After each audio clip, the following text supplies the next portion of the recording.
finished or damn project. As artists and fellow creatives, we are prone to getting a massive burst of inspiration, which fuels this very feral-like need to start on a personal project. And as the story goes, once that project starts, it is full speed ahead for the first third of it. We are devoting everything to this project, guns blazing, and doing everything we can to march to the finish line. And then we get to the second stage of the project, in which the grind starts to weigh on us, and then we start plateauing, putting off the more difficult parts of the project, and then knocking out the low-hanging fruit, and then we start making excuses to procrastinate. And then one day off becomes another, and then before we know it, a week has passed with no progression on the project. And then, for the last third, we completely fall off the saddle and the project enters the incompleted dungeon where they are left to be forgotten. So, I will share what I had to change in my mindset to convince myself to complete projects from start to finish. Not only because I am a complete hypocrite, but as someone with a full-time day job, brain rot, and diagnosed ADHD, the hardest truth to all of this is accepting that the biggest mental barrier / number one sabotager is myself. And that in addition to having the skills to draw, create, or make something your heart's desire, finishing a project is also a skill in itself. Massive disclaimer here, I am not a therapist or a professional artist, I am just a corporate slave that draws for fun. But to do that and have any shot of getting noticed by an art director or a potential client that could, pay me for doing art, I'll need a portfolio. And you just can't put rough sketches or incomplete projects in them. And when you are a serial project starter and forgetter, you will literally have a very, very tiny portfolio. There is a saying that you are just as good as your completed project, and it's true. You can truly only add finished work into your portfolio. So I could just end it here and say, yeah, just complete your project, but we all know that is flimsy and half-hearted advice.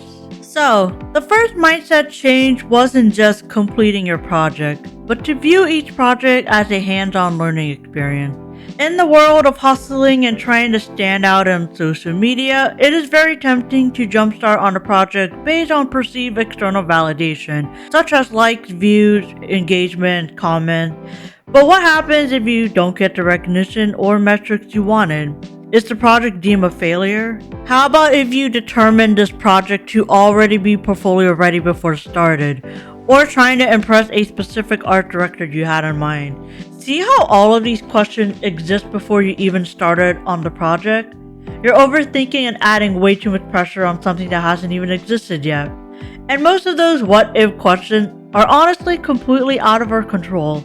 So instead of saying, I must complete this project because X, Y, and Z is on the line, let's reframe it to, let me start the habit of completing projects so that I can pick and choose from multiple projects to include one or two of the best projects in my portfolio. And to start the habit of completing projects, we need to start with a smaller and simpler project with no expectations attached. I'm confident that most of us learn best by doing, so if there was a specific skill you wanted to learn, let's say you wanted to learn how to paint a still life, so you do one still life that includes an apple every day of the week for 1 week only. See, an easy, small-sized project that is now completed and only took 7 days. It's not portfolio ready, but it is completed. Another example could be making a short YouTube video. Upon starting this YouTube channel, I had zero idea what I was getting into. I did not know how to edit, record audio, clean up audio, or even how to work my camera. So creating even a short 2-minute video is like trial by fire.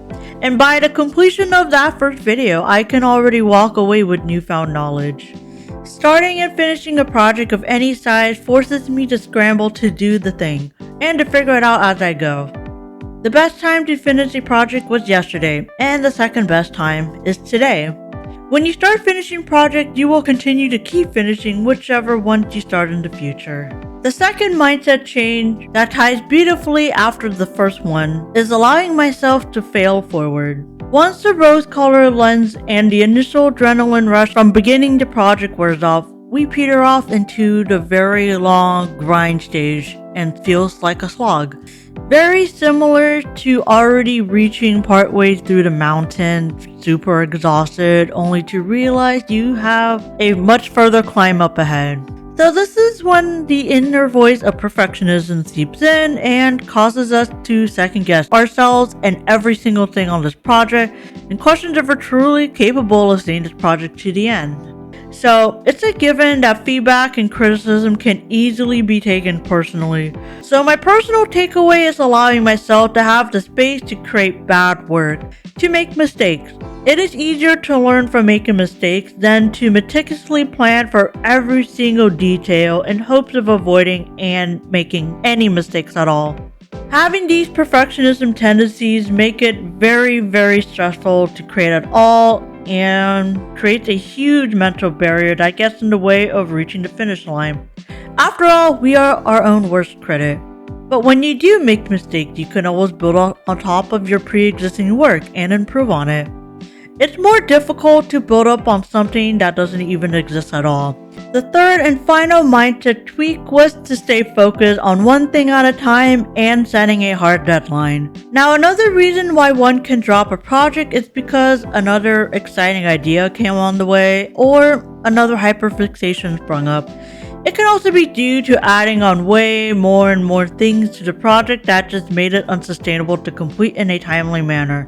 When not focused, you could start on a sketchbook to practice line work, and then studying values and shading on your iPad, and then going back to learn how to paint still lifes at the same time, while also juggling how to make a webtoon. In this scenario, it's great to be multidisciplinary and excited for everything, but the truth is you are just spreading yourself so thin, and you're planting your foundations everywhere. Instead of building one stable system at a time, you are trying to build multiple systems all at once and then wonder why you get burnt out a couple months into juggling all of these things.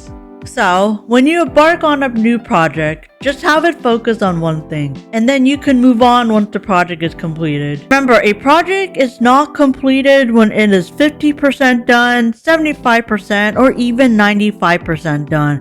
A project is finished when it is finished. So when there is no hard end date for when this project should be done, just consider that it will never get done. It is super easy to get caught up in the depths of the project, and the perfectionism in you causes you to overcomplicate everything and make it way more difficult than it already is. So when you set a hard deadline for yourself, and let's say the deadline is approaching, it forces you to make a decision then and there and to complete the damn project. The core thinking here should be finished, not perfect.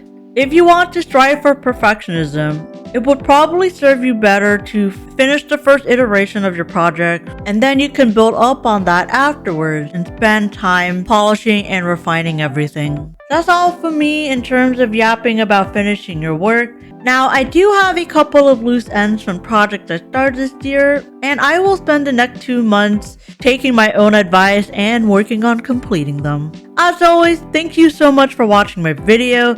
Keep drawing, and I hope you all have an absolutely wonderful rest of your day. Bye!